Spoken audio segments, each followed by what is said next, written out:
Pues bienvenidos sean todos ustedes. Hoy vamos a platicar sobre el sistema de distribución de gases. Esta mañana tendremos como presentadores a los ingenieros Luis Guzmán y Jacobo Vargas. ¿Pero quiénes son ellos? Luis Guzmán es ingeniero químico egresado de la UNAM con 15 años de experiencia en la industria química. Ha participado en proyectos de ingeniería en el IMP. Con 6 años de competencia en Suageloc, México, colaborando con clientes en el diseño de sistemas de acondicionamiento de gases especiales. Y nuestro otro presentador, el ingeniero Jacobo Vargas, ingeniero químico metalúrgico por la UNAM y con una maestría en el CIMBESTAB, cuenta con 14 años de experiencia en la industria de fundición de metales, gases industriales, instrumentación y control, en sectores como automotriz, química, metalurgia y farmacéutica. Jacobo se ha unido a nuestro equipo de trabajo para contribuir a generar soluciones en el área analítica y química para los clientes. Adelante, equipo, comenzamos. Muchas gracias, Carolina. Buenos días a todos. Muchas gracias por asistir al webinar de hoy. Durante el desarrollo de la plática, les describiremos los componentes en un sistema de distribución de gases, ¿no? ¿Cuáles son los componentes más importantes que debe de tener un sistema de distribución? Daremos algunas recomendaciones para el diseño de esos sistemas. También hablaremos un poco acerca de los diagnósticos de redes y líneas de transporte de gases, que es muy importante para un buen funcionamiento de pues, los equipos donde van a estar utilizando ese tipo de gases especiales. Y presentaremos las soluciones prediseñadas para la correcta instalación de un sistema de distribución de gases. Entonces, básicamente son los temas que vamos a cubrir en el webinar de hoy. Y pues muy bien, empezamos con una pregunta, ¿no? ¿Qué es un sistema de distribución de gases? Podemos definirlo como el conjunto de componentes que nos permiten distribuir un gas de forma segura, desde una fuente de alta presión, que normalmente pueden ser cilindros o DWARs, o algún tanque de almacenamiento de un gas, por ejemplo, un gas frío, un gas criogénico, el cual se encuentra a una alta presión. Después, este gas es conducido por medio de líneas de suministro hasta los puntos de consumo, donde requerimos trabajar en la presión y caudal que requieren cada uno de los sistemas, ¿no? Es en el punto de consumo donde requerimos ya tener las condiciones finales de estas dos variables para que los equipos pues, puedan funcionar adecuadamente. Ahora bien, Luis, que tiene mucha experiencia en este tipo de sistemas, pues nos va a platicar un poco acerca de los componentes que conforman este sistema de distribución de gases. Adelante, Luis. ¿Qué tal, Jacobo? Buenos días, muy buenos días a todos. Muchas gracias por acompañarnos. Mi nombre es Luis Guzmán y pues vamos a comenzar. Fíjate que sí, la parte, el cómo describes un sistema de distribución de gases va muy de la mano de definir cuáles serían los componentes principales de un sistema de distribución de gases. Me gustaría que me acompañaran a ver este video donde podemos identificar cada uno de los componentes como lo vemos del lado derecho. Iniciamos con la fuente de suministro, que viene siendo los cilindros donde están normalmente los gases almacenados y a alta presión, como bien lo indicabas. Seguido de esto, tenemos nuestra primera etapa de regulación. Nosotros consideramos que la primera etapa de regulación es el corazón del sistema de distribución de gases. ¿Por qué lo consideramos así? Bueno, esta primera etapa de reducción de presión nos ayuda a poder delimitar la fuente de suministro que viene a alta presión y nuestra línea de transporte, así como nuestros equipos que tengan el suministro adecuado. Entonces, ya una vez que pasamos nuestra primera etapa de regulación, podemos tener la certeza de que nuestras líneas van a estar a la presión de diseño, perdón, a la presión de operación y van a estar consideradas en el diseño. Ahora bien, nuestro siguiente componente sería nuestra línea de transporte y es lo que nosotros vemos regularmente en nuestras instalaciones, ya sea de tubing o tubería. Más adelante vamos a hablar de ello. Ya que se dimensionó y se seleccionó las líneas de transporte, un componente principal en nuestro sistema son los dispositivos de seguridad. Estos dispositivos de seguridad los encontramos, bueno, como válvulas de alivio, arrestaflama, varios dispositivos que nos van a dar la certeza de que nuestro sistema, por cualquier eventualidad, va a estar seguro. Posterior a ello, podemos tener una segunda etapa de reducción de presión. Esto es una reducción más fina. En la mayoría de los casos, nosotros deseamos que nuestra línea de transporte venga a una presión un poco más elevada para que pueda ser distribuida a lo largo de la planta y ya en un punto final de consumo, una segunda etapa de reducción de presión que lo llamamos punto de uso y que va a estar alimentando a los equipos de consumo, ¿sí? Ya esto bien puede ser analizadores dentro de un laboratorio o equipos ya más grandes como gabinetes. Ahora bien, hablando de los gabinetes, tenemos también otro tipo de tableros que al final vamos a hablar un poco de ellos, que nos brindan la fortaleza de poder suministrar el gas de forma continua y serían los tableros de cambio automático. Sin embargo, en este momento me gustaría lanzar la primera pregunta hacia ustedes y que me pudieran platicar actualmente cómo tienen instalados sus reguladores de presión. Es muy común que los tengamos la conexión directa al cilindro. Es probable que así la tengan. También podemos tener ya montado un tablero central como nuestra primera etapa de reducción de presión. También lo que se ha visto es que pues no tenemos reguladores y tienen simplemente una válvula de aguja para reducir la presión. ¿Ustedes cómo lo tienen? Si me ayudan con sus respuestas, por favor.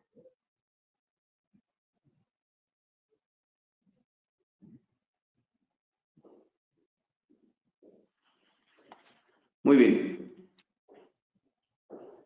El 60% lo tiene conectado al cilindro. En la mayoría de los casos, el tenerlo conectado al cilindro nos brinda cierta facilidad de poder tener cercano el cilindro, poder simplemente girar y cerrar o reducir la presión en nuestro regulador. Sin embargo, esto no es del todo seguro. Y más adelante vamos a ver por qué. Ahora bien, ya que revisamos lo que sería un arreglo general de un sistema de distribución de gases, creo que tenemos que empezar a definir dónde estarían nuestros primeros dos componentes, que serían la fuente de suministro y el tablero central. Para ello, creo que, Jacobo, tú tienes un poco más de experiencia en esto. ¿Nos puedes platicar, por favor? Claro que sí, Luis. Yo les preguntaría primero, de la imagen de la izquierda, ¿qué es lo que pueden ver extraño en esa imagen? Vemos una gran cantidad de cilindros conectados, de diferentes colores. Podemos ver también ahí píxeles de acero inoxidable que se conectan a líneas de suministro. No sé si alcanzan a ver, no sé, yo no veo por ahí ningún regulador de presión, filtros, ningún accesorio adicional, sino simplemente los cilindros van conectados directamente a las líneas, ¿no? Bueno, esas instalaciones pues son típicas, ¿no? Son comunes en la industria, en laboratorios, ¿no? En cuartos donde se utilizan gases especiales. Sin embargo, no es lo más adecuado, ¿no? Los gases o los cilindros se deben de colocar en el exterior. Por seguridad, nunca se deben de colocar dentro de un laboratorio o un cuarto cerrado, ya que si por alguna razón llegara a haber una fuga, pues podríamos tener un accidente grave, ¿no? Por ejemplo, bueno, alguien me puede decir, igual es nitrógeno, ¿no? Es un gas inerte que no va a reaccionar. Bueno, pues el nitrógeno o el argón o el CO2, si hubiera una fuga dentro de un cuarto cerrado, lo que pasaría es que desplazaría el oxígeno y generaríamos un cuarto donde tenemos una deficiencia de oxígeno y si hubiera una persona, pues podría tener un accidente, ¿no? Entonces, es muy importante que cuando planeamos una instalación para gases, siempre debemos colocarlos en el exterior. Nunca debe estar dentro de un cuarto cerrado, ¿no? O el cuarto donde se tienen los equipos pues donde los usamos, ¿no? Ahora bien, también debe haber ciertas distancias mínimas entre fuentes de suministro. Eso tiene que ver mucho con el tipo de gases que vamos a estar utilizando, ¿no? De forma general, podemos definir dos categorías de gases, ¿no? Los gases inertes y los gases reactivos. Los gases inertes, como ya les decía, pueden ser el nitrógeno, el argón, el CO2 a temperatura ambiente. Esos gases no van a reaccionar en presencia de otros gases o materiales, por ejemplo, metales, ¿no? Y por otro lado, pues están los gases reactivos, ¿no? Los gases reactivos pueden ser el hidrógeno, el oxígeno, metano, acetileno. Son gases que en presencia de otros gases van a reaccionar, ¿no? O, por ejemplo, el hidrógeno en presencia de oxígeno. Y si hay una fuente de ignición, pues podemos cerrar el triángulo del fuego y generar una combustión, ¿no? Y esa combustión puede ser tan violenta que podemos generar una explosión, ¿no? Entonces es muy importante cuando se diseñan las casetas de almacenamiento de los gases, tener en cuenta esto, ¿no? Que no podemos mezclar gases reactivos, por ejemplo combustibles, con oxígeno. Y los gases inertes deben de estar a cierta distancia de otros gases, ¿no? O sea, de forma general, los gases inertes no tienen problemas con casi ningún otro gas, ¿no? Donde sí hay que tener mucho cuidado es con los gases reactivos, ¿no? Entonces es muy importante tener en cuenta esto cuando se diseñan. Una, no mezclar gases reactivos con oxígeno. La otra son las distancias que deben de cubrir estos gases entre por ejemplo, hidrógeno y oxígeno. Y un punto muy importante es siempre ubicar las casetas de gases en lugares abiertos, muy bien ventilados, donde no pueda pasar algún accidente, que pudiera pasar un montacargas y dañar a la línea de suministro y tuviéramos una fuga, o por alguna razón se pudiera dañar las líneas de suministro o los mismos cilindros, ¿no? Entonces, esa parte es muy importante y siempre hay que tenerla en cuenta cuando se diseñan los sistemas de suministro de gases. Ok, otro punto muy importante es la selección de los reguladores adecuados. Ya que como comentaba Luis en un inicio, pues bueno, podemos tener dos etapas de regulación en un sistema de suministro de gases. Entonces, Luis, ¿cómo ves si nos platicas un poquito acerca de este tema? Claro que sí, Jacobo. Fíjate que efectivamente, como tú comentabas, iniciamos con un factor a considerar bien importante, que era la caseta de gases. Y como decía en un principio, en la caseta de gases vamos a tener los cilindros, nuestra fuente de suministro y nuestra primera etapa de reducción de presión. Y es aquí donde tenemos que considerar muchas variables para una buena selección de un regulador.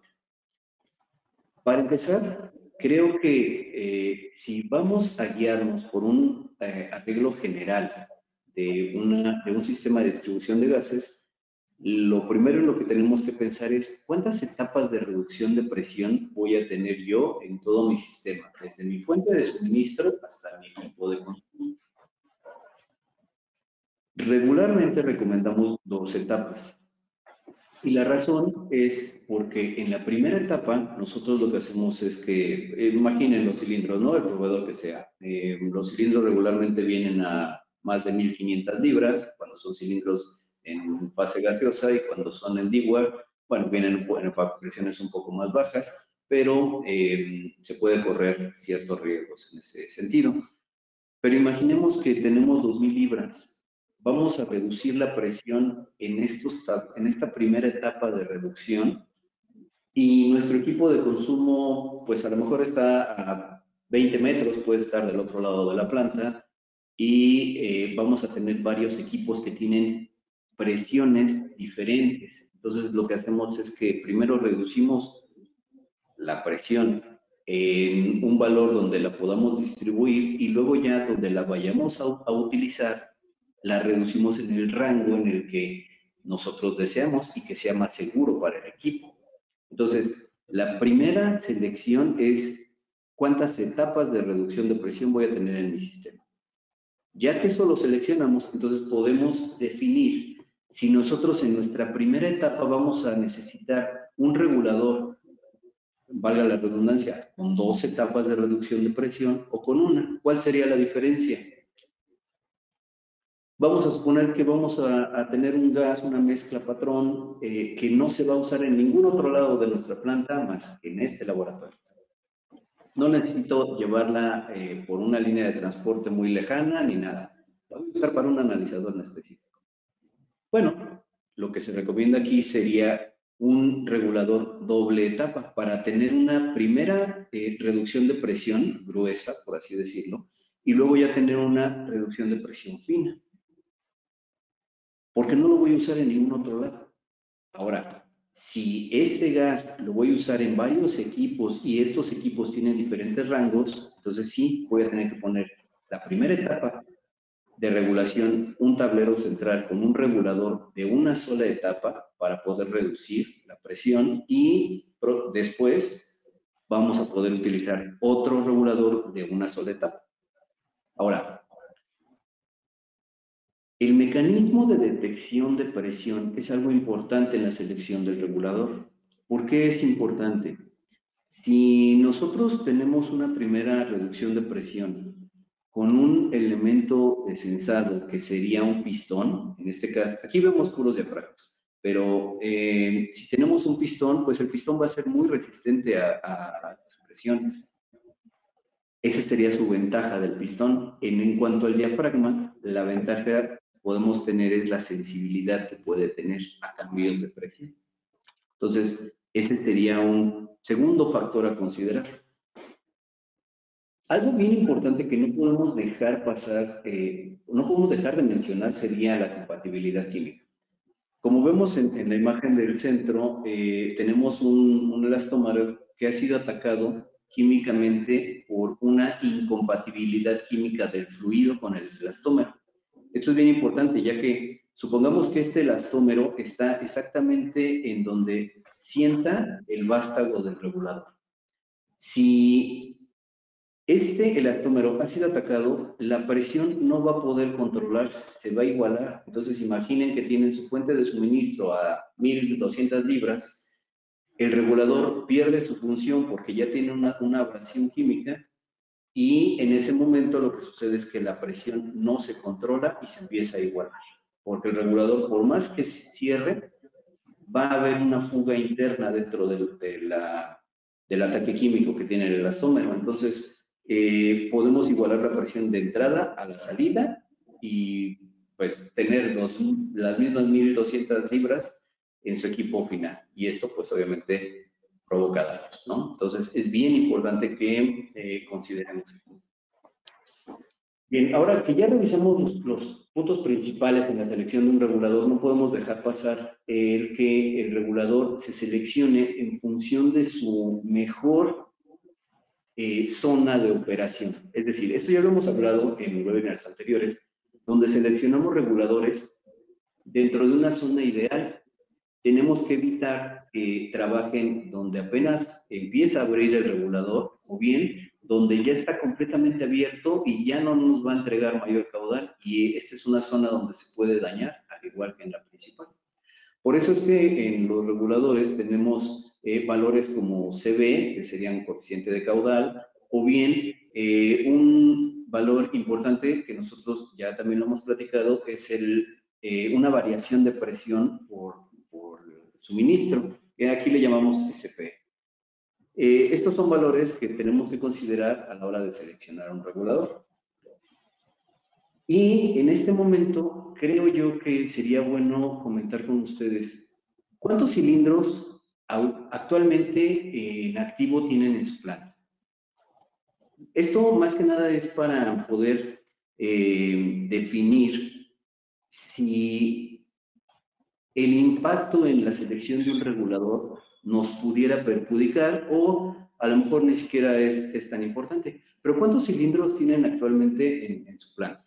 Si nos ayudan con su respuesta, por favor.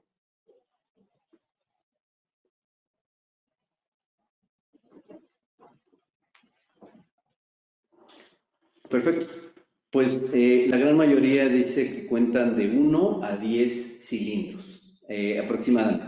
No es un valor fijo. Sin embargo, esto es importante justo por el impacto que pudiera tener la selección del regulador para todo nuestro sistema, lo que viene siendo la primera etapa de reducción de presión.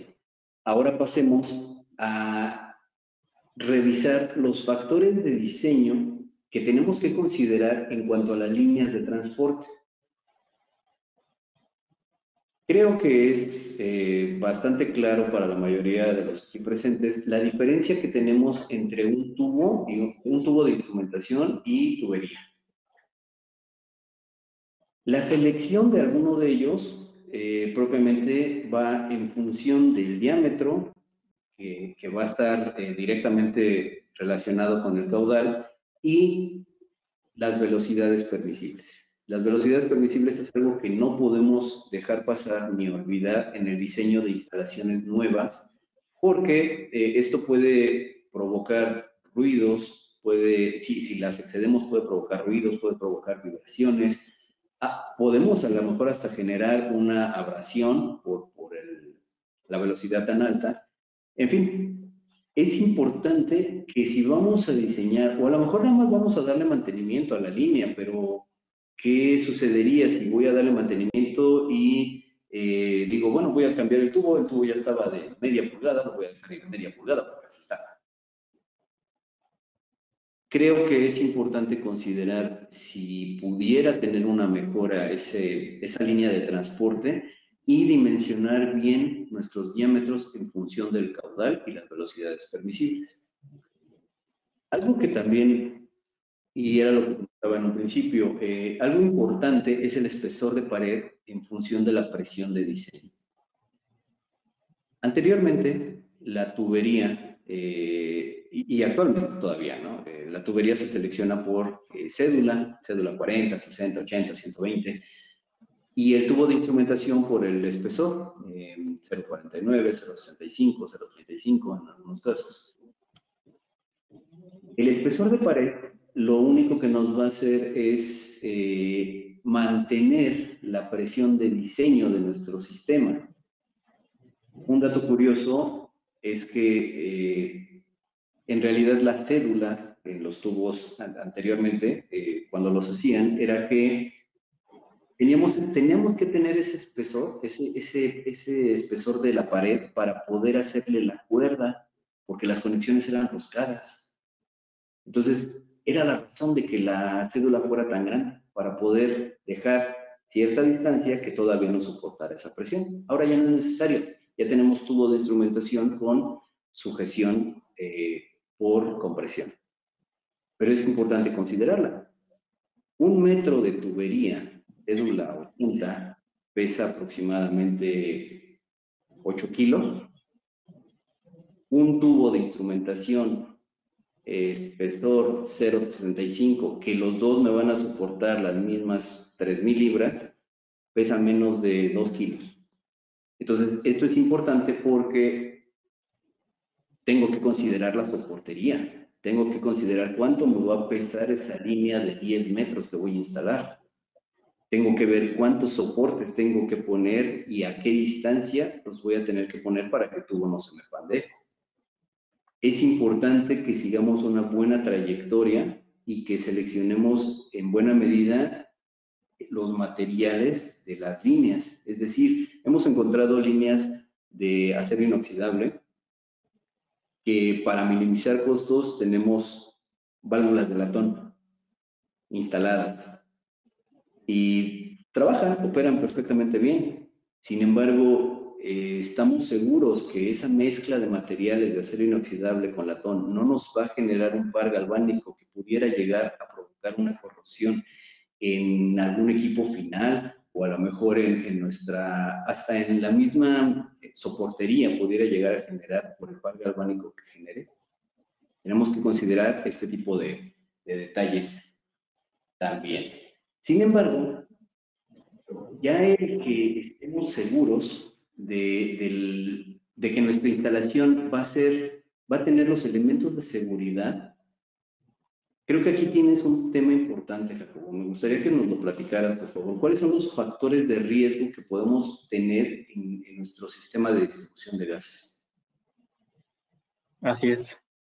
Ya en la instalación de sistemas de gases se han encontrado muchísimos, ¿no? Muchísimos factores de riesgo, iniciando desde justamente en la imagen que veíamos hace un rato, ¿no? Instalaciones donde tenemos los cilindros conectados directamente a un pictel y de ahí a una línea de suministro. Muchas veces no dimensionamos el riesgo que puede haber, ¿no? Ya que un cilindro se encuentra a muy alta presión, ¿no? Alrededor de 2.600, 2.700 libras, ¿no? PSI. Entonces, imaginen que se llegara a romper el pictel, ¿no? La presión a la cual estaría saliendo el gas es altísima, ¿no?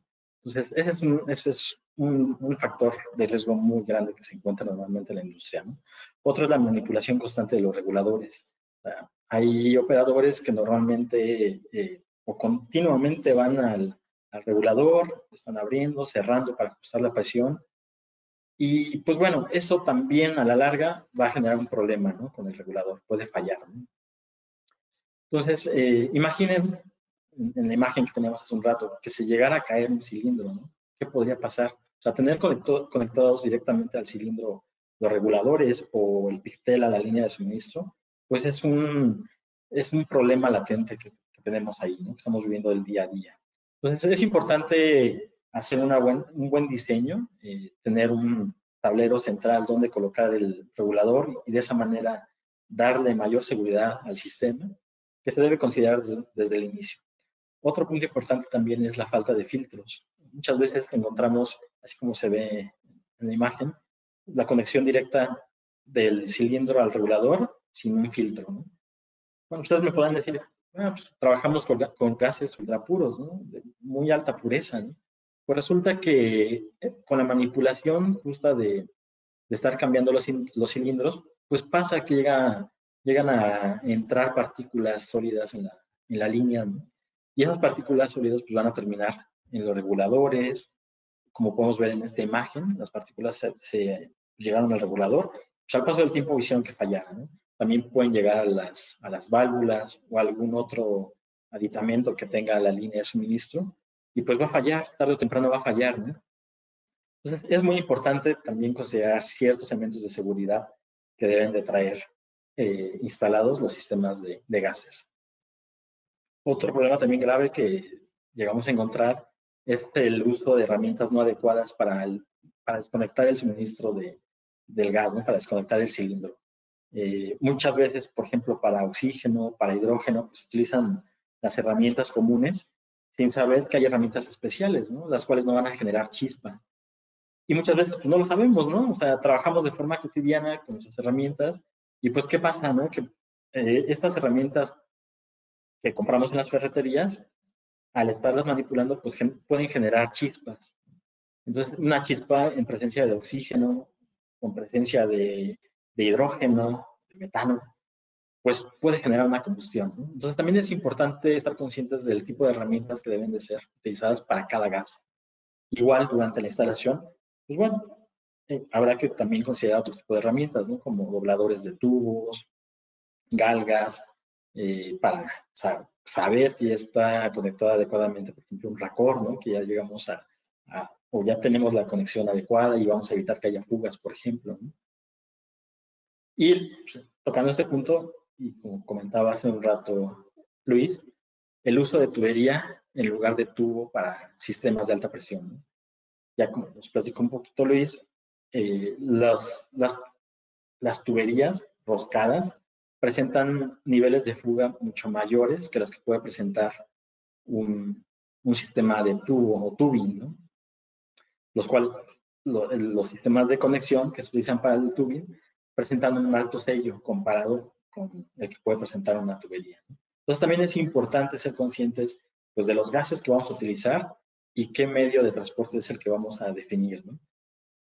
En especial para gases como el hidrógeno y el helio, ¿no? Que son gases que sus moléculas son muy pequeñas y que fácilmente pueden escapar a través de las conexiones, por ejemplo, de una cuerda roscada, ¿no?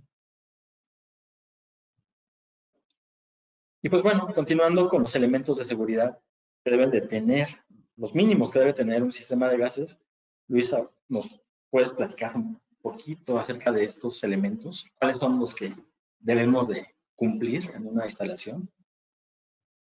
Claro, Jacobo. Fíjate que ahorita se me vino a la mente, comentabas una instalación de hidrógeno o de helio con tubería, ¿no? Me voy a ir más por la parte del hidrógeno. El hidrógeno, como tú comentabas en la plática anterior, decíamos que es un gas combustible y al ser un gas combustible, pues necesitamos tener la mayor precaución, todas las precauciones que podríamos tener. Si vamos a considerar como un factor de diseño o de rediseño, porque también tenemos que hablar de ello, el tema de la seguridad en el manejo de los gases, propiamente para el hidrógeno o para cualquier gas combustible tenemos que considerar los dispositivos de seguridad. Es decir, aquí vemos en este punto de uso un dispositivo que está posterior a nuestro regulador. Es decir, ya una vez que pasó su primera etapa de reducción de presión, viene una segunda etapa que es una reducción más fina, tenemos un dispositivo de seguridad que sería una restaflama. ¿Por qué lo ponemos?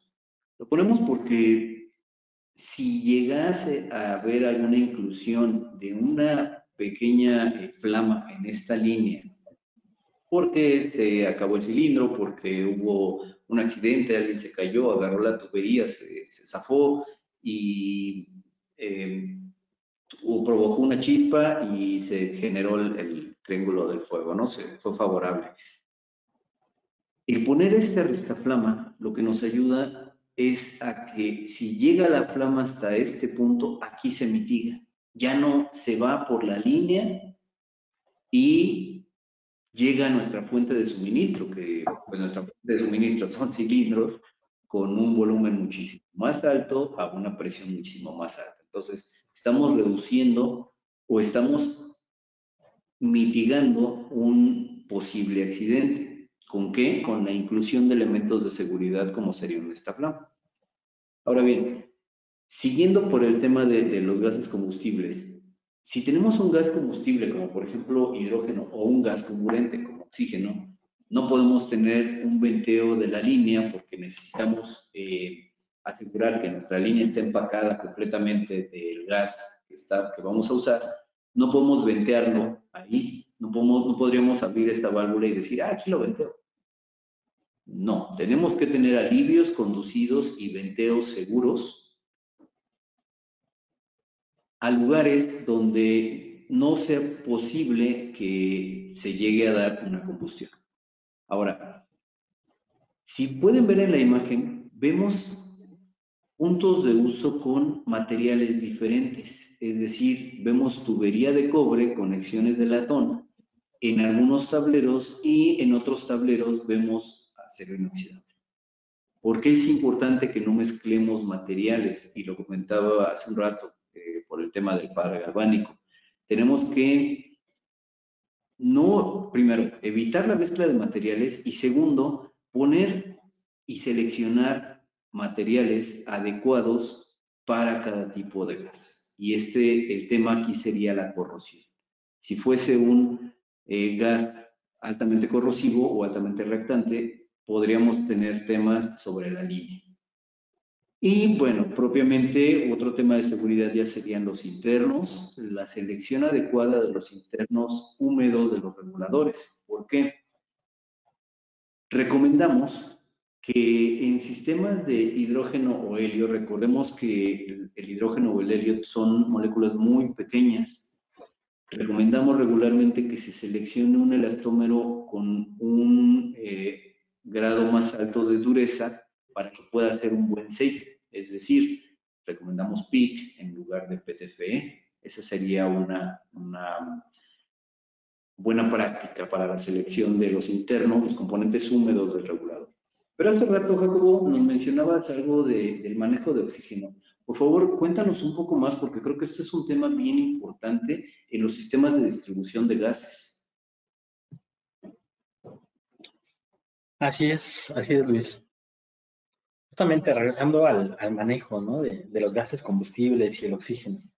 Justamente el oxígeno y todos los componentes que van a estar en contacto con él deben de llevar una limpieza especial. O sea, no podemos instalar una línea de suministro sin haberle hecho esta limpieza, ¿no? Y básicamente esta limpieza lo que nos asegura es que no vamos a tener compuestos orgánicos, partículas sólidas o partículas que puedan quedarse dentro del sistema, las cuales por la velocidad en la cual va a estar moviéndose el oxígeno, las pueda arrastrar, ¿no? Y llegar un momento en el cual pudieran impactar, por ejemplo, en un codo o en un cambio de dirección del sistema y pues generar una chispa.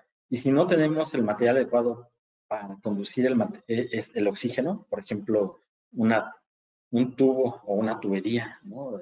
Por decir un material que puede ser peligroso, por ejemplo, acero al carbón, llegará a impactar en ese codo de acero al carbón y el mismo acero al carbón pudiera generar una combustión, ¿no? Se cerrará el triángulo del fuego, tenemos el oxígeno como comburente, la misma tubería como combustible y la chispa que genera por la fricción cerrada el triángulo, ¿no? Y tuviéramos un problema ahí de seguridad. Entonces, es muy importante tener en cuenta que para oxígeno se debe de realizar una limpieza exhaustiva, la cual está normada.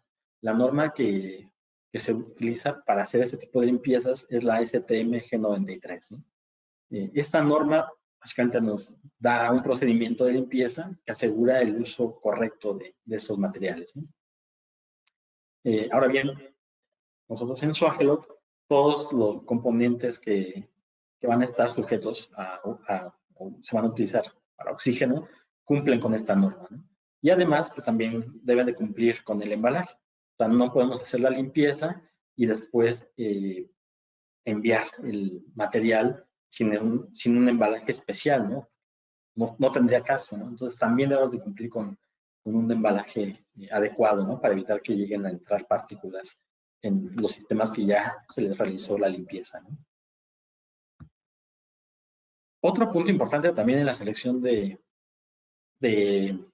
los materiales, ¿no? Cuando vamos a hacer una instalación, es las condiciones del entorno, ¿no? Debemos de tener en cuenta dónde va a estar instalado los equipos, cuáles son las condiciones atmosféricas. O sea, no es lo mismo instalar un regulador con sus manómetros en una zona costera, donde sabemos que hay mucha humedad, hay una cantidad de sales en el ambiente, en la atmósfera, mayor que, por ejemplo, podemos tener en el desierto, ¿no? En una zona cálida, por ejemplo, Monterrey, Saltillo, ¿no? Donde las condiciones ambientales son totalmente distintas, ¿no? Es muy común encontrar, por ejemplo, que se instalan de manera no adecuada, por ejemplo, los manómetros en plataformas petroleras, donde, bueno, unos meses están trabajando bien, pero después de un cierto tiempo empiezan a ver que dentro de los manómetros se está condensando humedad, ¿no? Y es tan rápida la condensación que pues, en un par de meses ya no son funcionales, ¿no? O ya no podemos ver la carátula, se encuentra totalmente condensada, ¿no? Entonces, en ese tipo de ambientes se deben de colocar elementos que son resistentes a la humedad, ¿no? Y para evitar este tipo de problemas. Es muy común, otro ejemplo es encontrar tuberías totalmente corroídas, donde se presentan corrosión, como podemos ver en la imagen, corrosión por picadura, por ejemplo, los cuales se instalaron en ambientes donde había gases corrosivos, ¿no? Por ejemplo, cloro, amoníaco, acetileno, ¿no? Entonces, muchas veces se instalan, o sea, no se hace una buena selección de los materiales, se instalan y al paso del tiempo hay problemas, ¿no? Seguramente en esta imagen que estamos viendo aquí, la corrosión es tan alta que pues, ya hay fuga, ¿no? Ya hay una fuga y pues si es nitrógeno, si es aire comprimido, CO2, pues no hay tanto problema. Digo, estamos perdiendo dinero, si la identificamos, la podemos reparar no va a pasar de ahí, ¿no? Pero si es hidrógeno, si es helio, o si estamos hablando de algún gas especial, pues vamos a tener un problema mucho mayor, ¿no? Entonces, sí es muy importante tener en cuenta las condiciones atmosféricas, dónde vamos a hacer la instalación y elegir los materiales y los componentes adecuados para que puedan tener un desempeño pues ideal, ¿no? Durante su funcionamiento. Entonces, también, ya una vez que se encuentran instalados estos sistemas de suministro de gases, pues es importante tener un diagnóstico, ¿no? Continuo de estos sistemas, ¿no? Saber que realmente están funcionando adecuadamente, conocer que todos los elementos que están instalados, al menos, son los mínimos para tener un buen funcionamiento o asegurar la, digamos, la seguridad del sistema, ¿no? Muchas veces, como hemos venido platicando, hacen falta elementos importantes, los cuales con el paso del tiempo pueden generar problemas, ¿no? Y justamente para este tema quiero invitar al ingeniero Cristian para que nos platique un poco pues, de este tipo de diagnósticos, ¿no? En sistemas de suministro de gases. Un gusto, Cristian. Jacobo. Sí, aquí estamos. Saludos a todo el auditorio, qué bueno que están aquí. Un diagnóstico de sistema. Bueno, como ya hemos visto en este webinar, pues hemos hablado bastante acerca de los factores de diseño que se deben de considerar, las recomendaciones de buenas prácticas para que nuestro sistema esté sano y que pueda estar operando continuamente con el desempeño que necesita nuestro proceso. Pero ¿qué pasa tal vez con instalaciones que ya tienen 5 o 10 años? En ocasiones pueden llegar hasta más de 20 años que se tienen esas instalaciones. Pues bueno, seguramente vamos a tener ya algunos problemas que necesitamos identificar y después, pues, repararlos o también optimizarlos. No a fuerza tiene que ser una instalación antigua, también nos ha tocado en ocasiones ya en campo con nuestros clientes ver instalaciones que aunque tal vez se acaban de realizar, les hacen falta efectivamente varios elementos para mejorar ese desempeño. Y aquí quiero invitarlos a que hagan una pequeña reflexión, aquí todo nuestro auditorio, que piensen, ¿hace cuánto que no realizo un diagnóstico o una evaluación de mi sistema? Es decir, ¿hace cuánto que no reviso a ver si tengo fugas o si tal vez alguna manguera se me está dañando muy recurrentemente? La respuesta, pues bueno, puede ser variada. En la mayoría de las ocasiones es que nunca se realizan estos diagnósticos o tal vez cada 2, 3 años. Entonces, puede ser que nosotros tengamos fugas constantes ahí y esa fuga se quedó por 2 o 3 años y estuvimos literal tirando dinero o gas a la atmósfera, ¿verdad? También otra situación es que tal vez el regulador que se seleccionó inicialmente para la instalación ya no tiene la capacidad suficiente para nuevos requerimientos de expansión de nuestra planta. Y nos ha tocado ver ejemplos muy claros en donde este regulador de suministro literal puede frenar la operación de una planta completa grande. Y pues bueno, es muy importante que tengamos eso en cuenta. También algo común es justamente las malas prácticas de instalación. Como el ingeniero Luis nos platicaba, si no se están haciendo las trayectorias adecuadas, si no se está soportando de forma adecuada, pues vamos a tener ahí riesgos altos.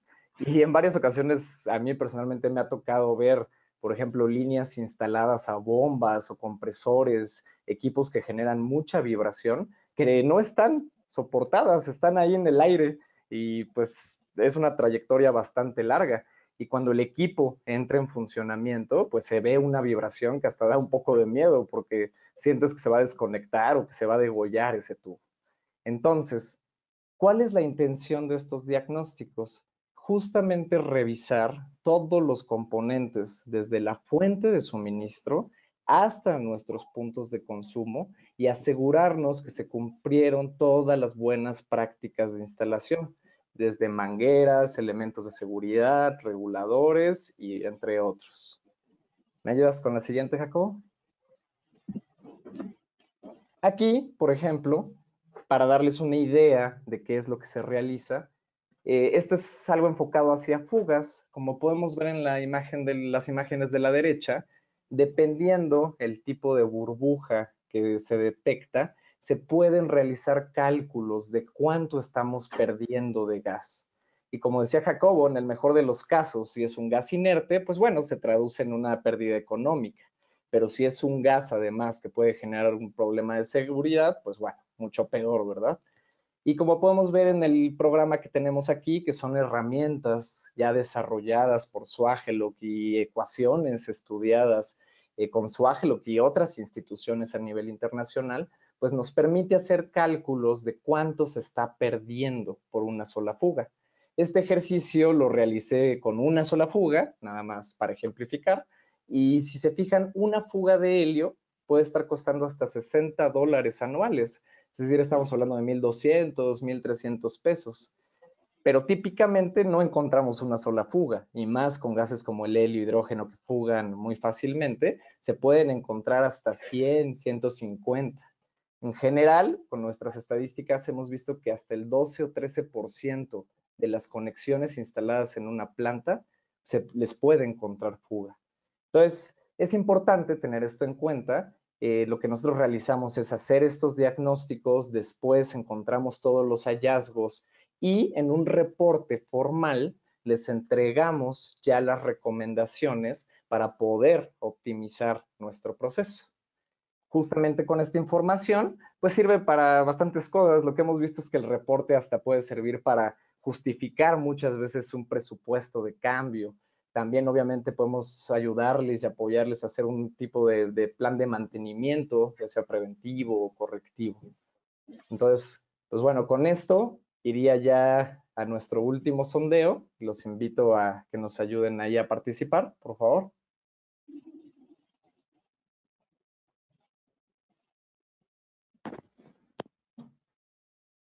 En general, hay muchos puntos que pueden impactar, ¿están de acuerdo?, en el resultado de nuestros análisis. Hablando, análisis puede ser desde laboratorios de calidad hasta, no sé, pruebas de hermeticidad en una pieza automotriz. Entonces, en su experiencia, queremos conocer qué es lo que ustedes viven, qué es lo que creen que tiene más impacto en estos análisis. Si, por ejemplo, el método de análisis tal vez no se corre de forma adecuada y la persona, el metrólogo, no lo hace adecuadamente, pueden creer que eso es lo que tiene mayor impacto. Pero tal vez es la calidad de los gases que estamos usando o que por alguna razón se nos contaminó nuestra muestra, que también es bastante común, ¿verdad? Si no lo manejamos y justo no tenemos todos estos factores que nos han explicado los ingenieros en mente, pues fácilmente se nos va a contaminar la muestra y entonces ya no va a ser representativo nuestro resultado. Como podemos ver, pues bueno, está bastante parejo aquí el sondeo y las líneas de transporte es uno de los que más consideran que puede ser un factor. Como veíamos, creo que tiene mucho sentido porque las fugas pueden impactar de muchas formas. No solamente es la fuga del gas que se está yendo hacia la atmósfera, sino puede haber otras implicaciones. Y aquí quiero justamente pasar la palabra a Jacobo, que nos va a platicar un poco más de la confiabilidad de nuestros sistemas. Así es, Cristian, muchas gracias. Pues justamente redondeando todo lo que hemos platicado hasta ahorita, ¿no? Y lo que nos vienes muy bien a comentar, ¿no? ¿Qué pasa si tu sistema de gas deja de funcionar, ¿no? O sea, ¿qué pasa si alguna de estas secciones que componen un sistema de gases, de suministro de gases, falla, ¿no? Pues bueno, o sea, podemos tener desde paros de producción, o sea, no tenemos el suministro del gas que nos permite seguir trabajando cotidianamente, lo cual pues, representa un costo económico, ¿no? Yo les pregunto, ¿cuánto representa en dinero tener parada una línea de producción, ¿no? Por 1 hora, 4 horas, ¿no? Por algún problema que se pueda suscitar en un sistema de gases, ¿no? Otro problema que podemos encontrar son los errores en los análisis, ¿no? Muchas veces encontramos sistemas de suministro que presentan fugas, ¿no? Y pues bueno, esa fuga puede ser muy pequeña, o sea, no se escucha, no la vemos. Sabemos que hay una fuga porque estamos consumiendo más ese gas, ¿no? Un gas especial de ultra alta pureza, ¿no? pues bueno, decimos, no, pues está saliendo el gas a la atmósfera. Sin embargo, a veces no somos conscientes de que cuando hay una fuga, también es posible que esté entrando aire a esa línea, ¿no? Y ese aire que está entrando, que lleva oxígeno, que lleva nitrógeno y otros gases, ¿no? En un gas donde necesitamos una alta pureza, una muy alta pureza, pues puede provocar errores en los análisis, ¿no? Y podemos decir, bueno, pues el analizador está mal, ¿no? Y no estamos viendo que realmente el problema no está en el analizador, sino está atrás, ¿no? En el sistema que estamos utilizando para suministrar el gas a ese analizador, ¿no? Entonces podemos tener errores graves en el análisis, ¿no? Lo cual pues, también nos va a generar problemas en los pasos adelante del proceso, ¿no? Y pues finalmente todo recae en la calidad del producto, ¿no? Podemos estar liberando un producto pues, de mala calidad porque el análisis a lo mejor está saliendo bien o estamos parando producción porque el análisis está mal y no nos damos cuenta que hay problemas atrás, ¿no? Entonces, por eso es muy importante tener en cuenta la confiabilidad del sistema, ¿no? Y tener siempre un sistema que esté trabajando al 100%, ¿no? En las mejores condiciones posibles. Ahora bien, nosotros contamos con ya soluciones específicas para la conducción de gases, ¿no? La distribución de gases, los cuales algunas son adaptables ¿sí? a cada gas, pero también ya ya encontramos soluciones ideales para gases especiales, ¿no? Por ejemplo, podemos tener ya cabezales de distribución definidos, tableros centrales, pueden ser múltiples para conectar varios cilindros o simples, ¿no? Para un solo cilindro, tableros de cambio automático, ¿no? Donde una vez que se terminó el cilindro, automáticamente va a cambiar al siguiente que ya está esperándolo y nos da tiempo de hacer ese cambio de cilindro que está vacío, ¿no? Y pues finalmente también hay puntos de uso, ¿no? Donde ya hacemos la regulación final, ¿no? Donde ya definimos la presión, el caudal que vamos a entregarle al equipo que va a estar utilizando el gas, ¿no? Empezando, por ejemplo, con los cabezales de distribución. La configuración de estos cabezales pues, nos permite colocar desde un cilindro hasta 10, 12 cilindros en serie. Podemos tenerlos trabajando simultáneamente o por separados. A cada vez que va terminando un cilindro, podemos ir pasando al siguiente, ¿no? Esos cabezales pues ya cuentan con los sistemas de seguridad que comentábamos en el transcurso de la plática, ¿no? Como válvulas de alivio, filtros, por ejemplo, ¿no? Manómetros, todos los sistemas que requiere este cabezal, ¿no? Para que tenga un buen funcionamiento, ¿no? Obviamente, pues se deben etiquetar adecuadamente los gases. Como les comentaba, no podemos tener un gas para el oxígeno y otro de hidrógeno a un lado. O sea, ahí eso también se considera, ¿no? Ese tipo de cuestiones, ¿no? Con seguridad. Y pues bueno, esos cabezales están ya diseñados para instalarlos, conectar los cilindros y poner a funcionar el sistema, ¿no? Por ejemplo, los tableros centrales, Luis, tú tienes mucha experiencia en el diseño de este tipo de equipos.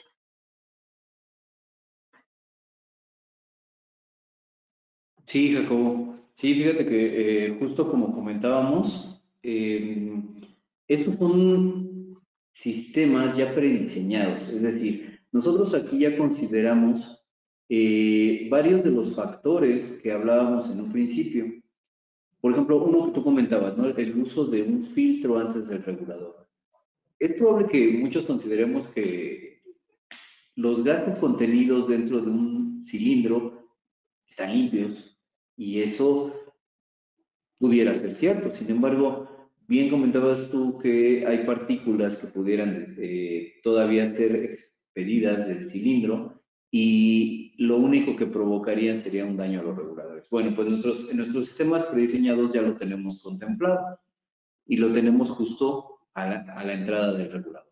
Aquí podemos ver ya tableros centrales que han sido considerados para una doble etapa dentro de una doble etapa de reducción de presión dentro de un solo regulador. o una primera etapa de reducción de presión dentro de nuestro sistema. Y como tableros centrales, también podemos tener ya soluciones que van más apegadas a los puntos de consumo, que serían los puntos de uso. Les llamamos puntos de uso justamente porque tienen que estar lo más cercano a los equipos. La razón es para que la presión sea lo más precisa posible, sea regulable y ajustable en el momento y en el lugar donde se van a utilizar. Incluimos como elementos de seguridad, ya lo platicábamos en la restaplama, a la salida para gases combustibles. No aplica en todos, sin embargo, tenemos ciertos lineamientos para identificar en qué tipo de gases sería lo más adecuado. Y obviamente también va en función del caudal. A diferencia del tablero central, el punto de uso solamente requiere un manómetro. ¿Por qué? Porque nuestro manómetro va a indicar la presión de salida. Ya no es necesaria la presión de entrada, puesto que nuestro sistema, nosotros ya identificamos la presión de suministro a este punto de uso. Y bueno, para concluir con el tema de los sistemas ya prediseñados, y bien tú comentabas en un principio, ¿no? Los tableros de cambio automático nos brindan la facilidad de poder tener 2 cilindros para que no tengamos una interrupción. Sabemos que, por ejemplo, hay procesos de análisis donde no podemos detener el análisis. Puede durar 5, 8 horas. Sin embargo, tenemos que asegurar el flujo continuo del gas para dicho análisis. ¿Y cómo hacemos esto? Bueno, lo hacemos con tableros de cambio automático. Y como podemos ver, tenemos ya configuradores donde podemos seleccionar desde 2 cilindros y podemos ir incrementando en pares, obviamente. 4 o 6 cilindros que van a tener justo la función de no parar el proceso. El proceso, ya sea de producción o el proceso de análisis, no lo vamos a parar porque vamos a tener el tiempo para poder cambiar las botellas cuando éstas se vacíen. Y pues bueno, creo que hasta aquí sería todo por mi parte. Les agradezco muchísimo el que nos hayan acompañado. Me gustaría que nos ayudaran con la sesión de preguntas y respuestas. Y le cedo la palabra a mi compañera Camila. ¿Qué tal? Muchas gracias, Luis y Jacobo. Sin duda, hablamos un poco de la importancia del sistema de distribución de gases, los factores de riesgo y cuáles son las mejores prácticas. Y pues comencemos con nuestra ronda de preguntas y respuestas. Nos preguntan, ¿qué otra norma ASTM se puede aplicar para la distribución de gases especiales? Bien, creo que es importante que determinemos el tipo de gas. Esto va en función de su clasificación HIMS. Creo que para eso nos tendríamos que acercar más específicamente a si son gases combustibles o gases comburentes y para podernos delimitar si estamos dentro de la misma normatividad ASTM. Pero esto creo que ya tendría que ser un análisis más puntual de cada gas. Excelente, Luis. Muchas gracias. Nos preguntan, ¿existe alguna forma de diagnosticar fugas en líneas ocultas o de difícil acceso? Creo que esa pregunta podría ir bien para Cristian. Sí, gracias, Caro. Sí, efectivamente, digo, adicional de los líquidos de detección de fuga, como vimos en las imágenes, que son más puntuales, tal vez cuando la fuga se encuentra en un espacio confinado o tal vez en un trabajo en altura, pues es algo complicado. Existen otros métodos, por ejemplo, nosotros llegamos a utilizar pistolas ultrasónicas que detectan fugas a mayor distancia, al menos para identificar en qué zona se encuentra la fuga antes de ingresar a ese espacio, sino también con este tipo de sistemas ultrasónicos se puede hacer una estimación del caudal de esa fuga. Y creo que podría ser uno de los métodos más efectivos para lo que comenta. Perfecto, muchas gracias, Cris. Tenemos otra pregunta. ¿Se puede utilizar un solo tablero central con varios cilindros de suministro? Si quieren, yo respondo esa pregunta. Sí se puede utilizar un solo tablero central. solamente se tiene que diseñar para el número de cilindros que vamos a conectar. Y bueno, otro punto importante aquí es que pues, el gas sea el mismo, ¿no? Que vamos a utilizar siempre. O sea, no podemos utilizar un tablero central, por ejemplo, para oxígeno y ese mismo tablero utilizarlo para hidrógeno o metano o acetileno, ¿no? Esa es una... tenemos que tomar en cuenta eso, ¿no? Que sí lo podemos hacer siempre y cuando sean el mismo gas. Excelente, Jacobo, muchas gracias. ¿Cómo puedo hacer una instalación donde se requiere hidrógeno y oxígeno para el mismo servicio? Bien, creo que ahí tendríamos que revisar si es meramente indispensable que tengamos una misma línea de transporte para los dos gases. De ser así, bueno, no es lo más recomendable y justo ya comentó ahorita Jacobo la razón. No es lo más recomendable, sin embargo, si su procedimiento de operación así lo indica o así lo puede llevar a cabo, podríamos revisarlo más puntualmente. No es lo más recomendable. ¿Qué podemos hacer? Perfecto, Luis, gracias. ¿Cuál sería la ubicación de una restaflama en el tablero central?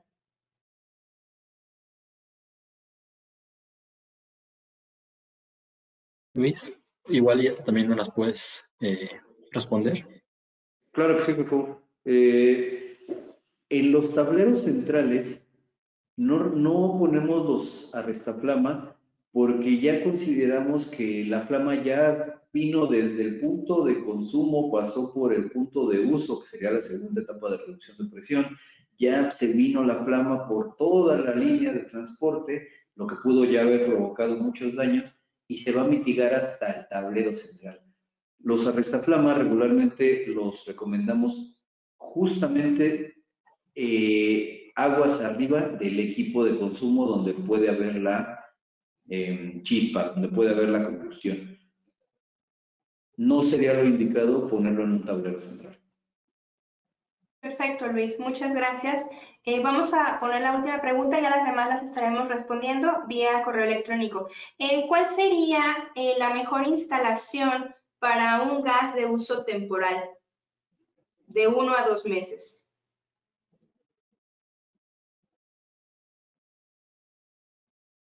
Sin duda, y creo que Cristian no me va a dejar mentir, si vamos a tener un gas de uso temporal donde no va a ser algo fijo, creo que lo ideal sería poner un regulador directo a la botella, considerando que el cilindro esté bien soportado, bien sujetado y que tenga algún elemento de seguridad como pudiera ser un venteo conducido o bien un cable de seguridad para el cilindro.